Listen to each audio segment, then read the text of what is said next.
Karimo jáde láti jọ kó wá sọ nǹkan tó ṣẹlẹ̀ gbogbo wọn sọ nǹkan tó ṣẹlẹ̀ ó ṣe jẹ́ pé bàtà ti débi bẹ̀rí bẹ́ẹ̀ pé ká máa gba justice. I don't want to know what Karimo is speaking. Karimo should make peace with her conscience and make peace with God. Mi kì í ṣọlọ́ bàbá ò kì í ṣọlọ́. So that upload update bàbá ò kì í ṣọlọ́. Ẹ dẹ̀ má gbàgbé pé ìgbà tí ìjà justice for Mohbad ṣẹlẹ̀, Baba said something and I hold it. Baba said, àwọn ò rí Karimo rí, àwọn ò mọ Karimo. Why tó jẹ́ pé Karimo ni gbogbo yín tẹ́ ń sọ kiri, ẹ gbàgbé justice for Mohbad. Karimo dey win láti distract yín with the use of that Dublin blogger. The same thing this blogger did. Gbogbo pé wọ́n dárúkọ Elégùṣì lẹ́ni, blogger Dublin yìí ló bẹ̀rẹ̀. She started it. Òun ló sọ pé ọjọ́ ọmọ sómi, òun ló sọ pé friend bóun sọ̀rọ̀, ìgbà tá máa rí, ó ti mú fídíò wálẹ̀, ìgbà tá máa rí, Elégùṣì ló celebrate àtìyàwó ẹ̀. Why are we like this? Ẹ jẹ́ ká wà nú ẹ̀mí. Anything tẹ́bi bá ń ṣe ẹ̀mí ni mo fi ń ṣe. Ẹ jọ̀ọ́. I was really disappointed in you all. Ẹ wá fi justice for Mohbad sílẹ̀. Ẹ wá ń sọ̀rọ̀ Karimo. Ṣé Karimo ló ń kàn wá ni? Nǹkan tí Karimo bá máa ṣe ẹ jẹ́ kó lọ ṣe. We are less concerned.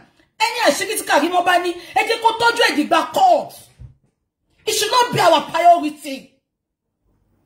Please, we are losing focus. We are on justice for Mohbad and not justice for Karimo.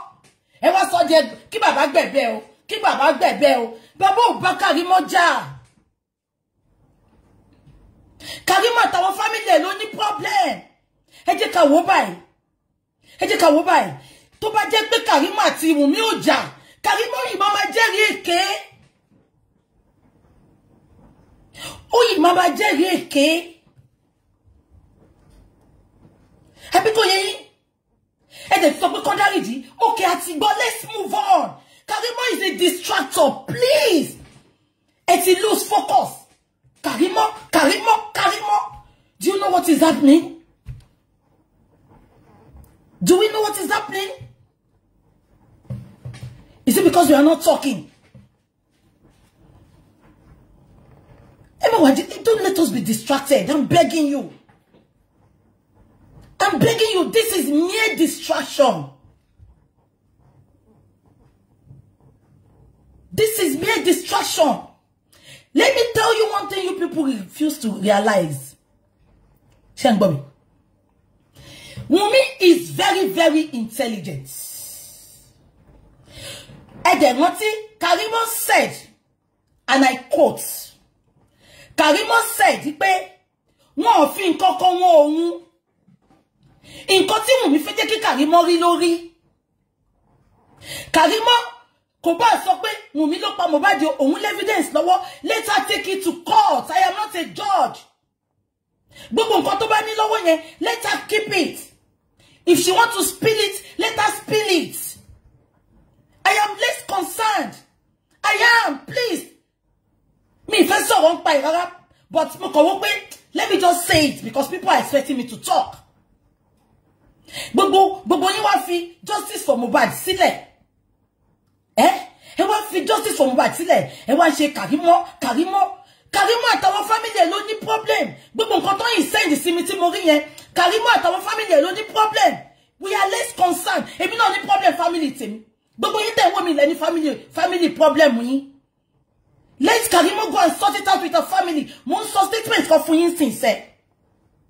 Tí Karimo àti Wunmi ò bá jà sẹ́, Karimo ò ní split anything. Tó bá jẹ́ pé Karimo ní conscience. Ọ̀rọ̀ tèmi máa ń yàtọ̀ sí gbogbo ayé. But mo mọ̀ pé kò sí bó ṣe lè lọ tó bá padà. Ẹ máa sọ pé BJ dẹ̀ sọ bẹ́ẹ̀. Ẹ kọ déètì ẹni sílẹ̀. Mi ní kẹ́ support nǹkan tí mo ń sọ. Honestly, mi ní kẹ́ support nǹkan tí mo ń sọ lọ́sàn yìí. Àbí kò yé yín, mi dẹ̀ ní kẹ́ sọ pé BJ tí ẹ ti pọ̀ jù. Tèmi ò pọ̀ jù. Ìwọ tó bá ti lè jẹ́rìí èké, ẹ má jẹ́ kí Karimo wá sọ fún wa sí pé wọ́n set to work ni, mi mọ̀ pé nìkan ni. I don't want to know. Odindi ọmọ là ń sọ yìí. tó bá ti traumatize bàbá tó ti kú ńkọ́. Bàbá ti gbẹ̀bẹ̀. Bàbá ti gbọ́. But kẹ́ wá máa lọ pé bàbá lẹ́yìn. Ẹ ti ṣí èrè. Ẹ ti ṣí èrè. Ẹ rò bí bàbá yóò gbọ́n. Bàbá mọ àwọn tó ń ṣe tòun. Bàbá mọ nǹkan tó fẹ́. Mo ti sọ fún yín, ẹ lè mú nǹkan lẹ̀ fún bàbá yẹn. Bàbá knows what he wants to do. Ẹ sọ pé ká gé ọmọ lọ́wọ́. Ẹ ti mú kíní kan kúrò. Ẹ ti mú kíní kan kúrò. Àbí kò yé yín. Ṣé rò bí Karimo ọmọ kú tó pa Mohbad ni? No, ẹ sọ fún mi. Ṣé rò bí Karimo ọmọ kú tó pa Mohbad ni? Òun náà is drop ni. Ìbá nǹkan tó gbọ́ ló ń sọ. Wunmi is very smart. Ó kò wà unfortunate pé gbogbo àwọn tó surround Wunmi gan àtàwọn olórí burúkú olùlẹ̀ nation wọn ò mọ kọ́kọ́ Wunmi ò sòótọ́ fún wọn bí Wunmi ò ṣe sòótọ́ fún gbogbo wa tí gbogbo àkọ́kọ́ tí gbogbo yín èmi ò bá yín jà tí gbogbo yín kọ́kọ́ lọ sọ pé Naira Marley ló pa ọmọ irọ́ yẹn náà ni Wunmi fi gbé ẹ lọ wo story tí Karimo sọ Wunmi play Karimo náà ó play ó use Karimo ó dẹ̀ dánú ìgbà tó yá ẹ gẹ̀ẹ́sẹ̀ ni bí Wunmi ṣe kọ́kọ́ wá update pínsẹ́ Naira Marley àfìgbà kan pa tí gbogbo wa ló ń jàjà Naira Marley tá ń protest ẹgẹ́sẹ̀ nǹkan yẹn náà lọ fún Karimo Karimo doesn't know anything Karimo náà dẹ̀ sọ ó ní wọn jẹ́ kí n mọ̀ kankan ṣé rí gbogbo nǹkan tí Karimo wá ń sọ yìí gbogbo ìjà tó ń ṣẹlẹ̀ bọ́n ṣe tàn òun bọ́n ṣe kankan fóun ẹjọ́ kí ló change ẹjọ́ kí ló change ẹ wá fi justice for Mohbad sílẹ̀ ẹ ṣe justice for Karimo. I am disappointed but I'm not disappointed. Ṣé ń gbọ́ wọn ló ṣépè fún ìyá ẹ̀ wàhálà family wọn nìyẹn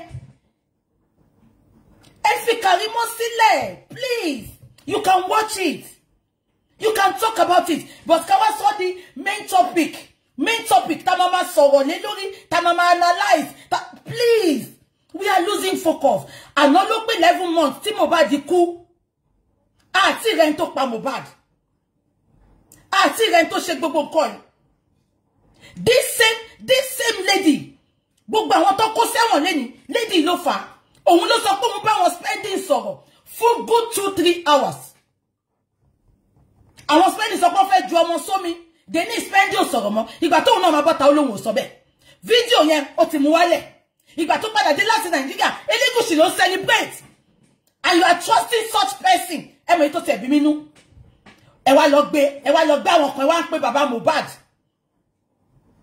ẹ wá ń pè bàbá Mohbad ìgbà tẹ́ lọ yẹn tí gbogbo wa yìí náà bá ti lọ ṣe máa rí bàbá Mohbad pè ẹ jẹ́ ká bẹ̀rù Ọlọ́run àbòsí ni mo hate láyé mi àbòsí ni mo hate láyé mi ṣé rí bí ṣe wà yìí wọ́n ní tẹ́lẹ̀ṣẹ̀ bá mẹ̀ṣẹ̀ kò ní pẹ́ lórí ìkúnlẹ̀ mo máa ń sọ kíní yẹn gbogbo wa láti ṣẹ̀ tá ti kùnà sógo Ọlọ́run àbí kò yé yín gbogbo wa láti ṣẹ̀ tá ti kùnà sógo Ọlọ́run any information Karimo ti ṣẹ̀ bàbá àbí now ẹ jẹ́ kí n sọ kíní kan fún yín tó bá jẹ́ pé Karimo àti Wunmi ò jà ṣé Karimo wá tú gbogbo nǹkan tó ń tú yìí and mo jẹ́ wo gbogbo yín tẹ́ ń sọ pé ó ń tú àṣírí ẹjọ́ ṣàṣírí ní nǹkan tí Karimo sọ ń pa yẹn ṣá àṣírí kọ́ ọmọ ìyá Wùsá ni wọ́n kò dẹ̀ kọ́ èmi náà ní problem family mi bí ṣe wà mí ń bá kọ́ bí ìyá mi sọ̀rọ̀ family problem mi ni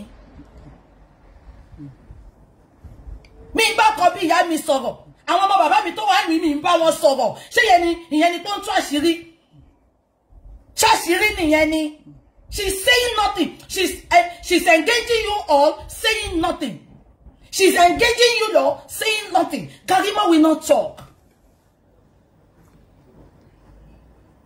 Karimo will not talk.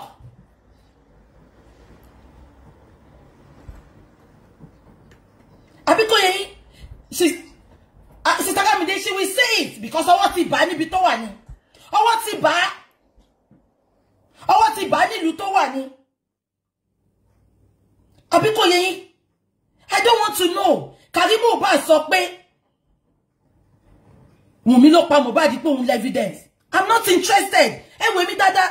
Mo máa sọ fún yín pé sharing vlog tèmi ó yàtọ̀ sí ti gbogbo àwọn tó kù. Ní rí mi kí máa gbéyàn mọ́ra because mo fẹ́ gba information. Mo sọ fún yín gbogbo information tí mo sọ pátá lórí justice for Mohbad. Ibi tí mo jókòó sí lọ sí wá gbé fún mi. I did not pay a dime. Shembomi, I did not pay a dime. Ati Sonyetele. Oh. Please, don't come and tell me all this. As a concern, pa phone Mohbad. Gbogbo wa la be pa ohun mi ni phone Mohbad wa. Wunmi ló control phone Mohbad. Gbogbo nǹkan tó ń tọ́ yìí, I don't. Is so ìtorí Karimo ti ń sọ̀rọ̀ ńsìn. Ní ká ṣe fi justice for Mohbad sílẹ̀. Anything tí Karimo bá ní, àbí kò yé yín. Mo ní kó gbé ìsídà kó mú dání or kó lọ fún solicitor Wahab. Ó ti bẹ̀ bàbá àbí. Fine, bàbá òun bá sọ̀rọ̀ tẹ́lẹ̀. Karimo àti bàbá ò kì í sọ lọ́rọ̀. So ṣé gbogbo yín expect pé kí bàbá bọ́ta ńsìn. Ṣé expect kí bàbá bọ́ta, kí bàbá máa ní Karimo mo ti gbọ́ o. Ẹ̀yin náà lè bá sọ pé bàbá ti gbowó lọ́wọ́ ẹ̀. Ẹ má ṣe ká máa ṣe báyìí. Ẹ má jẹ́ ká máa ṣe báyìí, please. Ẹ jẹ́ ká wà vigilant. Bí mi ṣe ń ṣe justice mo tún ṣe ń fi àdúrà sí. Sínú ẹ̀mí. Karimo wá distract gbogbo wa. Okay, Wunmi ń lo account ya ìfi gbogbo. Àti sọ yẹn bí báyìí. Gbogbo information tí Karimo speak, it is nothing. It is nothing, please. If you want to go and watch her, please go. My aim on this platform is justice for Mohbad. I'm not talking about Karimo. Of course, busy-wise, Wunmi knows what killed Mohbad. Wunmi ló pa Mohbad. Wunmi ló pa. Kò sí nǹkan tí Wunmi lè sọ. Wunmi ló pa Mohbad. Mo máa ń sọ yẹn fún yín dáadáa. Wunmi ló pa Mohbad. So gbogbo nǹkan tí Karimo ń ṣe ńsìn, I am less concerned. We don't need it. Mi ṣe judge. Mi kì í ṣe judge. Tá bá ti dé court, kó present ẹ. Then we take it up from there. We take it up from there. Please. Let's be focused. We are having justice for Mohbad Lanche, not justice for Karimo. Ẹ jọ̀ọ́. Gbogbo nǹkan tí Karimo sọ kò ní òsì wa. Even ọmọ inú oyún gan, ó mọ̀ pé Wunmi ló pa Mohbad. Àbí kò yé yín? Okay, tó bá sọ pé ṣé ń gbọ́ mi. Tó bá sọ pé ẹ má gbàgbé o, ẹ jẹ́ kí n sọ statement kan fún yín o. Gbogbo nǹkan tí Karimo bá ń sọ fún yín, ẹ wà careful now. Ẹ wà careful now. Ìjà ló dé tó rí dòwe o. Ìtorí ẹ ti ń believe Karimo sìn. Karimo á fi rọ́kun. Please, ẹ fi wọ́n sílẹ̀. Anything tó bá ń sọ ẹ fi sílẹ̀. Ẹ jẹ́ ká dé court, ayi lọ sí higher court. A sì níbi tá ń lọ. Ẹ má fi justice for Karimo, ẹ má fi destroy nǹkan o. Ẹ má fi bà nǹkan jẹ́ o. Mo ń bẹ̀ yín o. Anything tí Karimo bá ní, ẹ jẹ́ kó máa mú dání. Karimo is distracting us. Ó ṣe jẹ́ pé bàtà dé gẹ̀rẹ́gẹ̀rẹ́. Ní Karimo, di gbogbo, ó wá distract gbogbo wọn. Ó wá ṣe justice for Karimo. Justice for Karimo. Ó wá ṣe justice for Karimo. Èmi ṣẹ́rí. Gbogbo yín ẹ mọ̀ mí. Àwọn tó dẹ̀ mọ̀ mí mọ̀ mí. Wàláhì kí gbogbo yín kẹ́ lọ máa ṣe justice for Karimo. Orí ibi tí mo dúró sí ni màá dúró sí. You all will still come back to me. You all will still come back to me. I don't want to know what Karimo is splitting. Mi ìfẹ́ mọ̀. Kò bá sọ pé Wunmi ló pa Mohbad gan kò ní evidence. Kì í ṣe judge. Let the judge decide. Gbogbo pé ó ti bẹ̀ bàbá ò kì í ṣọlọ́run, bàbá ti gbọ́. Àbí àti ní kó lọ sọ́dọ̀ Daddy Freeze, ẹni kò lè lọ síbẹ̀. Platform tó wà yẹn ló ti fẹ́ bẹ̀ bàbá. Ó dẹ̀ ti bẹ̀ bàbá àti gbọ́. Ṣùgbọ́n kẹ́ máa retí pé bàbá máa jáde, bàbá máa ṣe show. Wọ́n máa ní Karimo mo ti gbọ́ o, ibi tẹ́ máa dàgbà sí nìyẹn. Because bàbá ti sọ pé àwọn ò mọ̀ rí. Bàbá ò bá sọ̀rọ̀ rí. So tẹ́ bá ń retí pé bàbá máa bọ́ tánsìn. Ṣé ń gbọ́? Ipe bàbá máa wá sọ pé mo ti gbọ́ o Karimo mo ò bẹ́jà. Bàbá ò sínú category family wọn. Bàbá ò mọ̀ rí. Okay, tí ya Túndé bá gbéyàn wá fún pé kó sọ̀rọ̀ bẹ́ẹ̀ yẹn fún. Ṣé bíbí ni gbogbo yín wà? Ibi ni gbogbo yín wà. Tí Karimo ń sọ pé òun lòun prescribe oògùn fún Mohbad ó ní Mohbad orí ẹ̀ ti ó ní orí Mohbad ò pé ṣé wọ́n tún fìyẹn sí lẹ́nu ni wọ́n jọ plan ẹ̀ ní ẹ̀pà òbóró mọ́ ló fi ń bọ̀ tánsìn kó dẹ̀ kún èmi ìjà wọn àti Wùnmí ní bó lè má gbèjà wọn àdúrà ló dún dé bẹ́ẹ̀ okay tó bá sọ pé kẹgbà ya Mohbad mọ́ra ń sìn àbí kò yé yín sorry ẹ ti sọ pé kọgbà Karimo mọ́ra ń sìn gbogbo yín ti sọ yẹn jẹ́ ẹ ti sọ di justice for Karimo a tún wá bọ́ta lọ́la a tún ní ìyá Mohbad èèyàn dáadáa ní o ìyá Mohbad mo sọ fún yín kò ń dá sí o wọ́n ṣògùn sí ní o ẹ tún gba ìyá Mohbad mọ́ra lọ́la a tún ní àdúrà ò rí bẹ́ẹ̀ o ẹ tún gbàdúrà mọ́ra lọ́la ṣé ká kúkú fi justice for Mohbad dílẹ̀ kí Karimo lọ máa ṣe justice for Karimo ẹ sọ fún wa o because ẹ ti ń gbé Karimo kiri ń sìn a tún dọ̀la ó dẹ̀ ti ń sọ̀rọ̀ dáadáa fún yín nípa ìyá Mohbad a wá tún dọ̀la ẹ tún bọ́ta ìyá Mohbad ìyá dáadáa ni o kò mọ nǹkan tó ń ṣe o Wùnmí ló ń control ẹ o ẹ tún ní ìyá Mohbad ọkọ àtìyàwó lòun àtìyàwó bàbá ẹ jẹ́ ká tún gbà wọ́n mọ́ra èèyàn kan sọ pé ó ti sọ bẹ́ẹ̀ wọ́n ló ti sọ pé ìyá dáadáa ni ìyá Mohbad ṣe rí pé mo wà nú ẹ̀mí kí ló máa ń ṣàwà Yorùbá náà kí ló dé ta ṣe wicked kí ló dé tó yẹ pé torí you want to achieve something from something ẹ dẹ̀ bá gbogbo effort àwọn èèyàn jẹ́ ṣe gbọ́ wọ́n ní Karimo ti ń sọ̀kan pa ìyá Mohbad already ṣe ti rí mi ìdẹ̀wò ṣe rí pé mo wà nú ẹ̀mí ẹjọ́ ẹ̀yin ẹ wà sensible tẹ́ kàn believe nǹkan tí bá sọ ẹjọ́ ẹ má wo bẹ̀ ẹ lè lọ́wọ́ o ẹ má ṣì mí gbọ́ o ṣe ń gbọ́ wọ́n ló ti sọ ṣe rí pé mo wà nú ẹ̀mí Olúwa ó ṣé thank you for the inspiration thank you for your knowledge Olúwa ó ṣé ṣe ń gbọ́ wọ́n ló ti sọ bẹ́ẹ̀ wọ́n ló sọ pé ìyá Mohbad ò mọ̀ ń pa ẹ̀ Karimo mọ̀ nǹkan tó ń ṣe ìyá Mohbad ló máa gbé wá bá yín tó bá yá ẹ lọ kọ déètì ní sílẹ̀ ṣe ń gbọ́ Mohbad's mom is a good woman wọ́n ló ti sọ bẹ́ẹ̀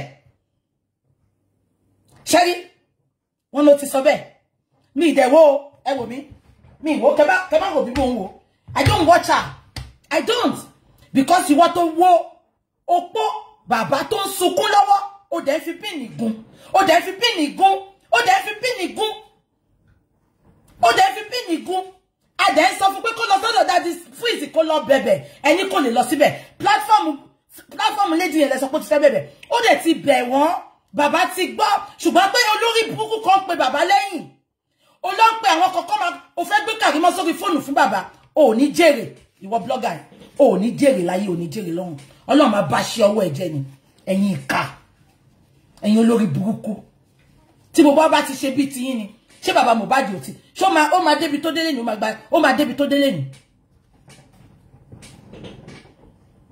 ṣé ó máa débi tó dé ẹ̀yin olórí burúkú tẹ́ máa ṣe gbogbo nǹkan fún content ọ̀nà òdìdí ọmọ kú owó lẹ fi ń pa ẹ̀yin aláyé bàjẹ́ kí ni mo sọ fún gbogbo yín sìn mo ní tẹ́ bá máa wò ó sìn ó máa ní kẹgbà ìyá Mohbad mọ́ra ẹ̀jẹ̀ sọ pé ti sọ bẹ́ẹ̀ that is where they are going èmi o ẹ lè máa wò pé kí ni tiẹ̀ bí ṣe ń da justice mi mo ṣe ń bọ́ sẹ́ńkùlé náà tí mo ń sọ fọ́lọ́run mo lọ fún problem tara mi lọ gbàdúrà ṣùgbọ́n gbogbo bí ṣe ń gbà náà ni mo ń fi ọ̀rọ̀ Mohbad sí Ọlọ́run wá ń ṣe wọ́n yámayàmọ́ wọ́n ń kọjú ìjà síra wọn ẹ̀yin tẹ́ ń gbàdúrà pé k'Ọlọ́run tú àṣírí ẹ̀yin lẹ tún gbé mọ́ra ẹ̀yin lẹ tún celebrate wọn I'm disappointed that's why ìgbà tá bẹ̀rẹ̀ justice kí mo sọ ìgbà tí gbogbo yín sọ pé kí n bá wọn join kí n join wọn mo ti mọ̀ wá wọn I will never ever join anybody má dá dúró mi ni because many of these people they are senseless they have no sense.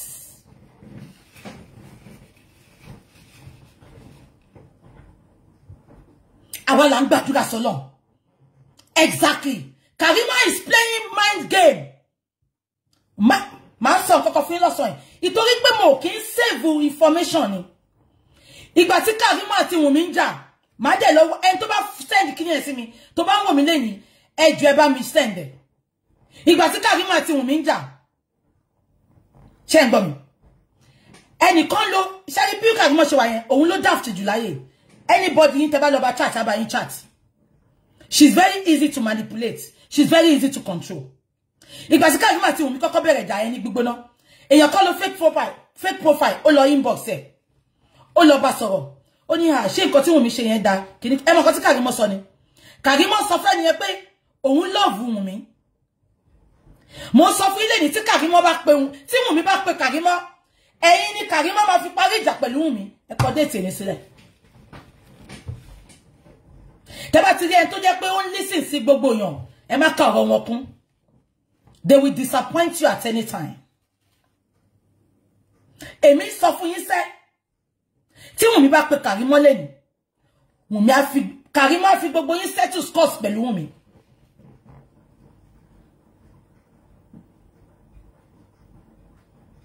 àbí kò yé yín ọwọ́ ti bà Karimo ni ṣé mo gbà tó sọ pé òun po ògùn fún Mohbad àwọn tó ń ja ìjà yìí tó ń tiẹ̀ kí ń wá ṣe show wọ́n bá fà á débi tó ti ń ṣiṣẹ́ wọ́n wá bí tó ti ń ṣiṣẹ́ wọ́n wá gbogbo ẹ̀ ìjà tí ẹ̀bẹ̀ tí Karimo wá ń bẹ̀ nìyẹn èmi ò dẹ̀ ní ṣe nǹkan kan tí máa fi bá tọ́mọ làkejì mi jẹ́ mi yìí sọ pé torí Karimo ṣẹ̀ ká máa no àwọn tọ́rọ̀ ká lára jù wá lọ ni Karimo ṣe rí gbogbo tí Karimo wá ń ṣe yẹn ó ní nǹkan tó ń ṣe number one ó ń play mind game gbogbo yín Wùnmí ò bá disappoint ẹ̀ nǹkan tó bá kọ̀yàn nìyàn dá sí ó mọ Mohbad ò mọ Wùnmí rí wọ́n gbé ẹjọ́ lé ẹ lọ́wọ́ wọ́n wá tì ẹ́ síta olórí burúkú ẹ̀ Karimo bàbá tó ṣẹ̀ṣẹ̀ lose odindi ọmọ ẹ wá ń fi ọ̀bẹ ẹ ń fi abẹ́rẹ́ gún ẹ ń fi abẹ́rẹ́ gún ẹ ń fi abẹ́rẹ́ gún God bless you Karimo tó ń ṣe gbogbo eléyìí God is at work àdúrà wa ló ń gbà Ọlọ́run ní tóun bá punish èèyàn tó fẹ́ protect ẹ Ọlọ́run má jẹ́ kí punishment yẹn padà sórí ẹ̀yin tẹ́ ń protect ẹ God bless you people there is one particular person ó jókòó sórí ọ̀rọ̀ Karimo ni àti dáhùn tó fẹ́ mú mi lọ sí America is it because I don't come out to talk a lot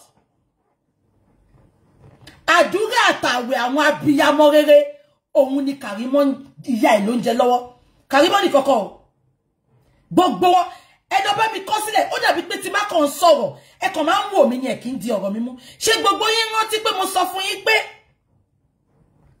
even tó ń bá tètè fún wa justice wọ́n á fi ọwọ́ ara wọn ṣera wọn wọ́n á kọjú ìjà síra wọn òun ló ń ṣẹlẹ̀ ẹ wà nú ẹ̀mí ṣé gbogbo yín rántí pé mo sọ God bless you ẹ wo gbogbo update tó ṣe fún bàbá ṣé Wùnmí náà ló tún bá ṣe update ni bàbá ti gbọ́ o ṣùgbọ́n pé wèrè kan máa lọ pé bàbá lẹ́yìn tẹ̀wọ́n wá gbé Karimo sórí fóònù kẹ́ lè rí bàbá yẹn yẹ̀yẹ́ dáadáa Ọlọ́run àbá ti yín jẹ́ bàbá ti gbọ́ o ṣùgbọ́n pé bàbá máa ṣe chat bàbá máa wá sọ pé Karimo mo ti gbọ́ o bàbá ò kí ìgbà tẹ́mi gbọ́ bàbá sọ pé bàbá wọ́n ní Karimo ti bẹ̀bẹ̀ bàbá ní kí lẹ fẹ́ kí n ṣe bàbá ní mi kí n bá sọ̀rọ̀ bàbá lóhun àti ò kí ń sọ lọ́rọ̀ so àwọn ti gbọ́ náà ni mo dẹ̀ ní ẹ má bínú bàbá mo dẹ̀ pa fóònù bàbá ti gbọ́ ẹ mọ̀ kan tó ń fẹ́ àdá fún ẹ happiness olórí burúkú blogger tó pe bàbá lẹ́yìn wọ́n fẹ́ yẹ kí bàbá bọ́ síta kó ṣe show fún Karimo ṣe ṣí èrè dàbá ayé yín fẹ́ bàjẹ́ ni ẹ fẹ́ ṣorí burúkú ni ẹ ní ṣoríire tó bá yẹ pé nǹkan tẹ́ ń dúró dè nìyẹn ibi tẹ́ máa dàgbà sí nìyẹn mi ì tí ì rí yín sẹ́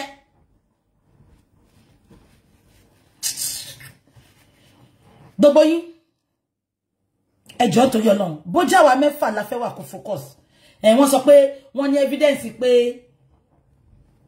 evidence pé afọ̀kú gba ìbátà olórí burúkú mo ti sọ gbogbo nǹkan tí Karimo ń sọ tí gbogbo yín bá rántí mo ti sọ ṣé wọ́n ti pa afọ̀kú gba ìbátà èmi ni mo kọ́kọ́ bọ̀ta tí mo sọ pé a fi òkú gba ìbátà ṣé ń gbọ́ mo sọ fún yín ó ṣe jẹ́ gbà yín ló ń sọ wọ́n ti rí pé mo ti mọ gbogbo ẹ̀ ni wọ́n ní Karimo sọ pé lóòótọ́ ni Wùnmí jí fóònù lọ́wọ́ ìyá Mohbad ṣe bébí ti sọ yẹn mo ti sọ gbogbo ẹ̀ wáì tí gbogbo yín ń fà mí padà sẹ́yìn tí ìbádẹ́ jáde ń sìn ẹni fídíò jáde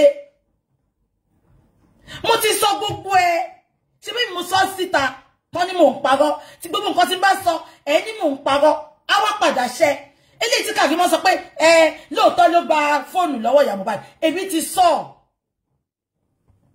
mo ti sọ fún yín tí n bá fi ẹnu mi tí n bá fi gé obì fún yín ẹ má jẹ ṣùgbọ́n tí n bá fi sọ̀rọ̀ ẹ lè má gbọ́ mi ṣùgbọ́n ẹ bá mi mú sọ́wọ́ sí yín ó máa padà wá ṣe ẹ tó lè gba owó lọ́wọ́ Karimo so tó bá di lọ́la tí Wùnmí gan bá fún ẹni yẹn ní 500,000 àwọn náà gbé Wùnmí mọ́ra wọ́n ní ẹ dáríjì Wùnmí ẹ jẹ́ ká wà focus ẹ jọ̀ọ́ bẹ́ ṣe ń ṣe ó ń dùn mí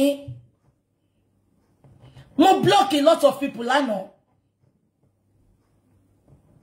mo block wọn because tí bá lè fún ẹ ní 50,000 tó wá gba Karimo láyè àwọn Wùnmí ti rí pé wíìkì nìyẹn wọ́n mú 1 million wá lọ́la àbájọ náà tí bọ̀dá yóò fún anybody ní information mọ́ àtẹ̀mí àti gbogbo wọn fún wa ní information ṣé wọ́n gbé information fáwọn ilé ìsìn Wùnmí adélọ́lá gbowó fún wọn wọ́n bẹ̀rẹ̀ sí ní máa sọ. That is why I continue telling you all I don't have group. Èèyàn máa disappoint yẹ ẹbí máa disappoint yẹ Ọlọ́run ọba nìkan ni kò ní disappoint yẹ mi ní group èmi lórí èmi ní irú àbí kí gbogbo yín ṣe kẹ̀kẹ́ yín sí mi lẹ́yìn pé ẹ dá sí mọ́. I will still stand on that justice for Mohbad. You cannot trust anybody. Me if ever be Karimo ṣe fún anybody lówó. Why collecting money from Karimo?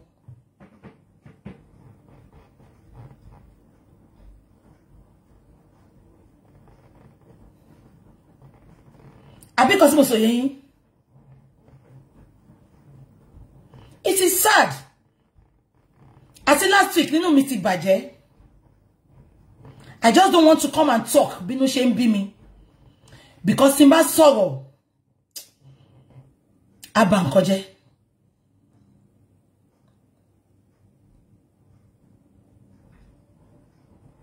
Abankọjẹ́.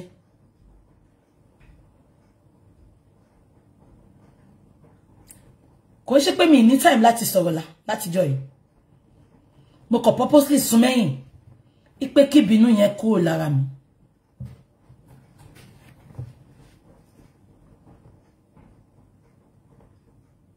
Ẹ má jẹ́ kí Karimo distract wa. Mo bẹ̀ yín ni. Iṣẹ́ yín ò ní bàjẹ́. Mo lè má máa bọ́ta máa sọ a lot fún yín.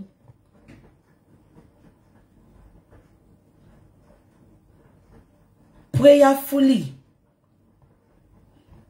Má dẹ̀ dá gbààwẹ̀ ńjọ́ mi lórí ọ̀rọ̀ Mohbad. Ọlọ́run wá ń gbọ́ àdúrà. A ní k'Ọlọ́run fojú àṣebí wọn. Ọlọ́run wá bẹ̀rẹ̀ látorí Karimo. Ẹ̀yin lẹ tún wá ń bọ́ta lẹ tún wá ń gbé Karimo mọ́ra. Ẹ wá ń celebrate Karimo. Ẹ wá sọ̀rọ̀ justice for Mohbad mọ́. Ọ̀rọ̀ Karimo ni gbogbo yín wá ń sọ. Inú mi bàjẹ́.